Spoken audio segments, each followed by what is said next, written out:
जयंतरावजी पाटील साहेब आपणास नम्रपूर्वक विनंती, मार्गदर्शन करावं.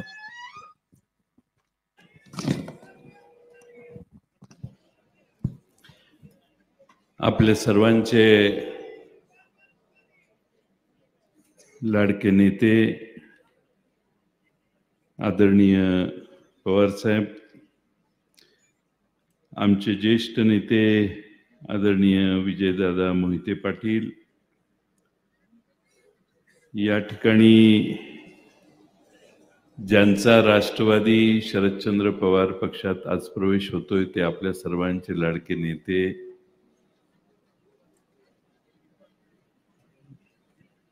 माननीय पाटील साहेब, हर्षवर्धन पाटील साहेबांच्या बरोबर सहकारी म्हणून जे आज प्रवेश करतायत ते सर्व त्यांच्या बरोबरचे सहकारी, या निमित्ताने इथे उपस्थित असणारे आमचे जिल्हा अध्यक्ष जगन्नाथ शेवाळे बापू, आपल्या या तालुक्याचे राष्ट्रवादीचे अध्यक्ष तेजसिंह पाटील, कार्याध्यक्ष महारुद्र पाटील, खासदार अमोल कोल्हे, धैर्यशील मोहिते पाटील, आमदार अशोकराव पवार, महाराष्ट्रातील एक ज्येष्ठ पत्रकार मधुकर भावे साहेब, नारायणाबा पाटील, उत्तमराव जानकर, या निमित्तानं आपले ज्येष्ठ नेते अशोक घोगरे, अमोल भिसे, सागर बाबा मिसाळ, महिला अध्यक्षा छायाताई पडसळकर, आमचे प्रवक्ते अंकुश काकडे, जिल्हा महिला अध्यक्षा शेवाळेताई, अंकिता ठाकरे पाटील, आशुतोष भोसले, शहर अध्यक्ष इनायत काझी, रेश्माताई शेख, श्रीकांत मखरे, सम्यक बनसोडे, अक्षय भोसले, अजिंक्य ठाणे, विजयराव कोलते, मुरलीधर निंबाळकर साहेब, कृष्णाजी यादव, विलास वाघमुडे, लालासाहेब पवार, शरद जामदार, देवराज जाधव आणि सर्वच या ठिकाणी उपस्थित असणारे आमचे मुख्य प्रवक्ते अंकुश काकडे आणि सर्वच मान्यवर आणि बंधू भगिनींनो, आज आपल्या सर्वांना विशेष आनंद होतोय की हर्षवर्धन पाटील साहेबांनी राष्ट्रवादी शरदचंद्र पवार पक्षात प्रवेश करण्याचा निर्णय घेतला. त्याचं स्वागत करण्यासाठी आजची सभा आहे आणि ही सभा मला वाटतं न भूतो न भविष्यती एवढी मोठी व्हायला लागलेली. फार मागच्या बाजूला माणसं उभी आहेत आणि रस्त्यावर देखील मगाशी मी येतो तर LED बोर्डच्या बाहेर देखील माणसं उन्हात उभी राहून हा सभेचा आस्वाद घेत आहेत. प्रचंड मोठ्या प्रमाणात आपण सगळे इथे एकत्रित आलेला आहात. तुम्हा सगळ्यांच्या हजेरीने इंदापूर विधानसभेचा निकाल काय लागणार हे आता जाहीर झाले असं मला वाटतं. एक काळ असा होता 2019च्या सुरुवातीला की आमच्यातून एक एक नेते पक्ष सोडून जात होते. त्यावेळी मी भाषण महाराष्ट्रात करत सांगायचो, ग गेला तरी चालेल, ब गेला तर चालेल, क गेला तर चालेल, ड गेला तर चालेल, कारण शरद पवार नावाचं विद्यापीठ आमच्याकडे आहे. शून्यातून जग निर्माण करण्याची ताकद ज्या नेतृत्वात आहे आणि ते एकदा नाही आयुष्यात 4 वेळा ज्यांनी करून दाखवलेलं आहे, त्या शरद पवार साहेबांच्या राष्ट्रवादी काँग्रेसमध्ये तुम्ही सगळे पुन्हा प्रवेश करतात. तुम्हा सगळ्यांचं मी पहिल्यांदा मनपूर्वक स्वागत करतो. महाराष्ट्रातली जनता ही छत्रपती शिवाजी महाराजांच्या मागे का उभी राहिली, त्यांना आजही माणसं का विसरू शकत नाहीत, तर महाराष्ट्राला लढणारा नेता पाहिजे असतो. लढणाऱ्या नेत्याच्या मागे उभा राहण्याची महाराष्ट्राची मराठी माणसाची पद्धत आणि मानसिकता आहे. दिल्लीवाल्यांनी जेव्हा जेव्हा जबरदस्ती केली तेव्हा तेव्हा शरद पवार साहेबांनी मराठी स्वाभिमान दाखवण्याचं काम केलं. आणि आज देखील मागच्या काही वर्षात दिल्लीश्वर हे शरद पवार साहेबांना नमवण्याचे आटोकाट प्रयत्न करत होते. सर्व मार्गाचा अवलंब झाला. अगदी शरद पवार साहेबांना 19च्या निवडणुकीच्या आधी ईडीची नोटीस देखील आली. पवार साहेबांना मोडल्यानंतर महाराष्ट्र मोडता येईल अशी भावना या लोकांची होती. आणि हा महाराष्ट्र मोडण्याचं काम हे आज नाही, सतत 10 वर्ष दिल्लीत बसून काही लोक करतायत. आणि म्हणून स्वाभिमानी माणसं आज पुन्हा पवार साहेबांच्या मागे उभी राहिली. 2019 साली हर्षवर्धन पाटील साहेब हे भारतीय जनता पक्षात त्यावेळच्या काही प्रश्नांमुळे गेले. पण हर्षवर्धन भाऊ, तुमचं स्वागत करताना मी असं म्हटलं तर काही फार वेगळं वावगं नाही की तुम्ही स्वगृही येत आहे. खरं मूळ घर तुमचं हेच होतं, यापूर्वीच यायला पाहिजे होता, पण आमच्या घरात जरा गर्दी होती त्यामुळे तुम्हाला येता आलं नाही. आज तुम्ही येताय ह्याचा आम्हाला आनंद आहे. विचाराची फारकत नाहीये. बहुजन समाजाचं राजकारण करण्याची पवार साहेबांची भूमिका आहे. महाराष्ट्रात शाहू फुले आंबेडकरांचा विचार उजवा ठरला पाहिजे. बहुजन समाजाचा उद्धार शाहू फुले आंबेडकरांच्या विचारानेच होऊ शकतो, ही भूमिका शरद पवार साहेबांनी कायम जपली आहे. आणि आजही कितीही त्यांच्यावर हल्ले झाले तरी पवार साहेब बहुजन समाजाचा विचार खांद्यावर घेऊन 30 पताका घेऊन आज चालतायत. आणि म्हणून महाराष्ट्र पुन्हा एकदा त्यांच्या बरोबर यायला लागलाय. अनेक प्रश्न आपल्या समोर आहेत.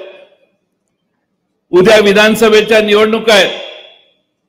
लोकसभेच्या निवडणुकीत ज्या बहिणी लाडक्या नव्हत्या त्या अचानकपणाने लाडक्या झाल्या हे आधी बोलण्यात आलेलंच आहे. पण हे फक्त लाडक्या बहिणींनो फक्त 2 महिन्यासाठी. निवडणुकीत एकदा शिक्का मारून 5 वाजता तुम्ही बाहेर आल्या की पुन्हा तुम्हाला तीच वागणूक दिली जाणार जी लोकसभेत या भागात बहिणींना द्यायची प्रथा आहे. त्यामुळे सावत्र भावाच्या प्रेमाला भाळून काही चुका होता कामा नयेत. तुमचा सख्खा भाऊ महाविकास आघाडीत आहे आणि तो महाविकास आघाडीचा भाऊ तुमच्यासाठी याच्यापेक्षा चांगल्या योजना आणेल हे तुमच्या डोक्यात ठेवा. महाराष्ट्रामध्ये काय चाललंय माझ्या आधी खासदार कोल्हे साहेबांनी सांगितलं. 4-8 दिवसाने अशी घटना महिलांच्या वरच्या अत्याचारातली होते की महाराष्ट्र थक्क होऊन पाहत जातो. महाराष्ट्राच्या गृहमंत्र्यांच्या हातात काही राहिलेलं नाही. गृहमंत्री नागपूरच्या पोलीस स्टेशनमध्ये टेबलवर बसून पोलीस जुगार खेळतानाचे फोटो महाराष्ट्रात मधल्या काळात व्हायरल झाले. 2-4 मगाच्या घटना ज्याचा उल्लेख झाला त्या ऐकल्यावर थरकाप उडतो आणि आमच्या घरातल्या भगिनींच्या सुरक्षिततेचा खरा प्रश्न तयार होतो. आमची भगिनी बाहेर गेली तर संध्याकाळी परत सुरक्षित येईल की नाही ह्याचा पत्ता नाही. आमची लहान मुलगी शाळेत पाठवली तर तिच्या सुरक्षिततेचा प्रश्न आहे. अनेक गुन्हे हे महिलांच्यावरच्या अत्याचाराचे महाराष्ट्रात घडत आहेत आणि त्यासाठी महाराष्ट्रातला प्रत्येक पालक आज चिंतातुर आहे. महाविकास आघाडीचं सरकार हर्षवर्धन भाऊ 200% महाराष्ट्रात येणार आहे, काही चिंता नाही. आमचं सरकार सत्तेवर आल्यावर आमच्या भगिनींना मी 2 मुद्दे सांगेन.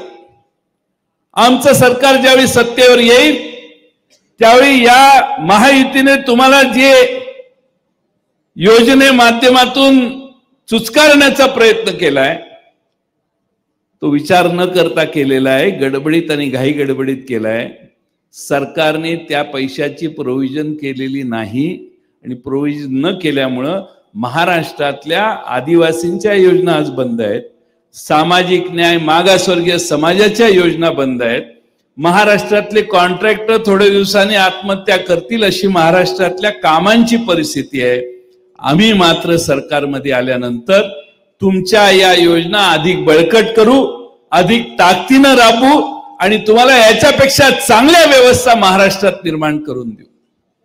दुसरा मुद्दा मला हे सांगायचं आहे की आमच्या आया बहिणींच्या केसाला धक्का लागणार नाही असे कायदा दुरुस्ती आम्ही करू आणि आमच्या आया बहिणींच्या सुरक्षिततेची हमी देऊ आणि पोलीस देखील आमच्या आया बहिणींच्या तक्रारी बाबतीत तत्परतेने कारवाई करतील अशी व्यवस्था महाराष्ट्रात निर्माण करण्याचं काम करू. तुम्ही काही चिंता करण्याचं काम नाही.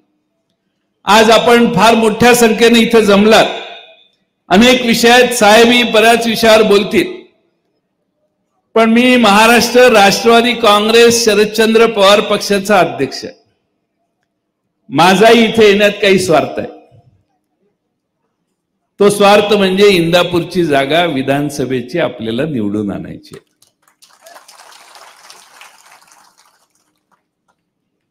आमचा पक्ष फुटल्यानंतर या मतदारसंघात अनेक लोकांनी पवार साहेबांना जीवापाड प्रेम करून साथ दिली, नाही असं नाही, पण राजकारणामध्ये यशापर्यंत पोचण्याची आवश्यकता असते, संख्येला जास्त महत्व असतं आणि म्हणून महाराष्ट्रामध्ये काही स्थित्यंतर आपल्याला आता दिसायला लागलेली आहे. 1-2 दिवसाने आणखीन काही निर्णय होतील.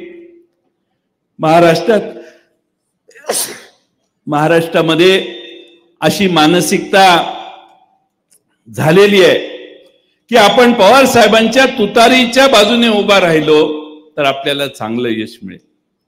आणि ती मानसिकता असणाऱ्या आमच्या महाराष्ट्रातल्या अनेक ठिकाणी लोक आज राष्ट्रवादी काँग्रेस पवार साहेबांच्या नेतृत्वाखाली काम करण्यासाठी उत्सुक झालेली आहेत. गेले अनेक दिवस मला वाटत होतं की हर्षवर्धन पाटील साहेबांनी देखील हा मार्ग अनुसरावा, त्यांच्याशी संपर्क केला. लोकसभेच्या आधीपासून, आत्ता नाहीये, लोकसभेच्या आधी मी त्यांना फोन केला आणि मी म्हटलं बघा काही जमलं तर आपल्याला लोकसभा महत्वाची आहे आम्हाला. त्यांनी मला सांगितलं आम्हाला जे शक्य आहे ते करतो, पण आता तूर्त आम्ही इकडंच आहोत.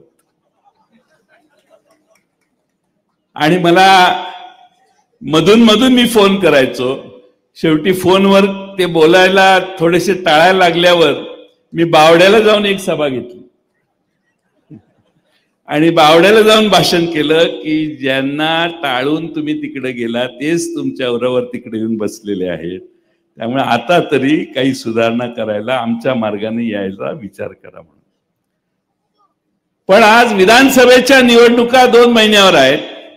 या मतदारसंघातल्या सर्वांना माझं आव्हान आहे की पवार साहेब सामाजिक समतोल ढळून न देता पक्ष चालवतात. शेजारी आता नारायणाबा आमचे आहेत करमाळ्याचे, कुठे गेले, नारायणाबा आहेत, त्याच्या पलीकडं उत्तमराव आहेत, त्याच्या पलीकडं गणपतराव देशमुखांच्या घरातले आमचे बाबासाहेब आहेत.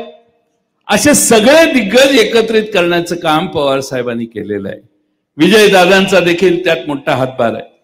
आणि म्हणून आम्हाला सगळ्यांना तुम्हाला ही विनंती करायची आहे की उद्याच्या विधानसभा या आपण ताकदीने लढवत असताना या मतदारसंघात विजय आवश्यक आहे.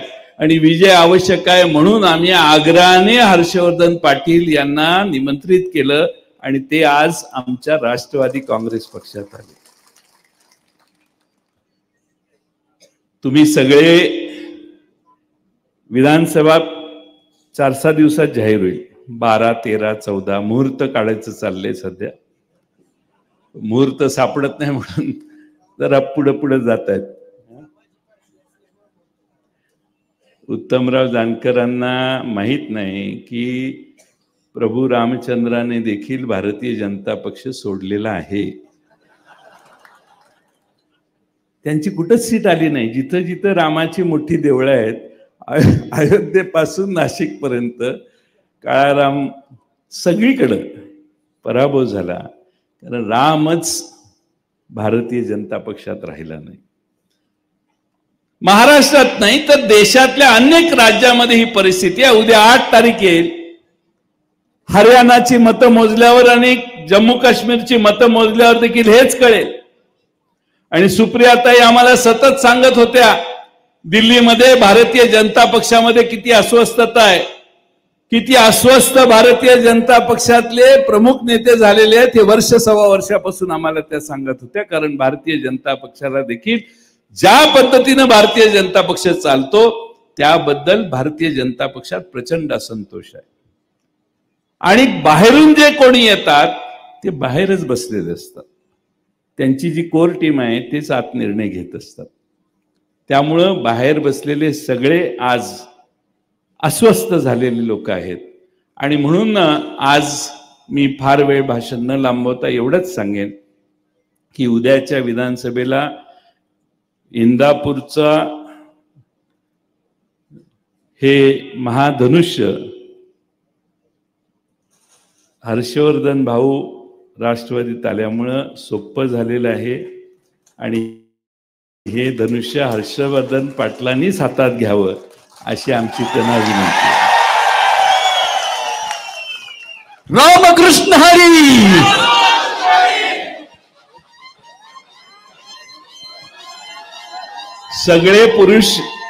सगळ्या पुरुषांनी जल्लोष केला. आमच्या लाडक्या भगिनींच्याकडून आवाज यायला पाहिजे. रामकृष्ण हरी. हर्षवर्धन पाटील साहेब तुम आगे बढ़ो. मला महाविकास आघाडीच्या जागा वाटपाचा निर्णय झाल्याशिवाय उमेदवारी जाहीर करता येत नाही. त्यांचा प्रवेश करताना मी त्यांच्या हातात आता तुतारी देणार आहे. त्यामुळे इंदापूरकरांना वाळव्याहून येऊन मी काही सांगायची गरज आहे असं मला वाटत नाही. तुम्ही आमच्यापेक्षा लय ऍडव्हान्स आहात. पण आज या निमित्ताने स्वर्गीय भाऊ यांचं लहानपणी, आम्ही फार लहान असताना भाऊ आमच्या घरी यायचे. बापूंचा आणि भाऊंचा फार अतिशय उत्तम असा जिव्हाळा होता, घरगुती संबंध होते. आणि त्यामुळं भाऊंच्या घरातले हे नवनेतृत्व राष्ट्रवादीत येतंय. आता शेवटची अट सांगतो आणि माझं भाषण संपवतो. आज या हर्षवर्धन भाऊंनी सांगितलं कार्यकर्त्यांशी चर्चा केली आणि मग तिकडे गेलो इकडे गेलो. आता कार्यकर्त्यांशी चर्चा नाही, हे फायनल. हाच पक्ष आपला आणि ह्याच पक्षावर आपण भविष्य काळ लढवायचा आहे कोणत्याही परिस्थितीमध्ये. कारण पवार साहेबांनी हातात घेतलेला जो पण आहे तो पण महाराष्ट्रातल्या सामान्य माणसांच्या, शेतकरी, शेतमजूर, पददलित यांच्या उद्धारासाठी केलेला आहे. आणि आपण शाहू फुले आंबेडकरांचा विचार सांगत असू, बहुजनांचं राजकारण करण्याची तोंडात भाषा करत असू, तर भारतीय जनता पक्षाकडे आपल्याला कधी कोणाला जाता येणार नाही. मग या जनतेशी आपली प्रतारणा होईल. आणि म्हणून पूर्ण ताकदीनं मला मनापासून आनंद आहे. आमच्याकडे फार नेते नाही आहेत. तुम्हाला फार शेवटचा मुद्दा सांगतो. जयंत पाटील इकडं सांगलीकडं, अनिल देशमुख आमचे नागपूरकडे, राजेश टोपे आमचे जालन्याकडे, जितेंद्र आव्हाड इकडे, आमचे अमोल कोल्हे आता महाराष्ट्रात ऑलराऊंड फिरायला लागलेले आहेत.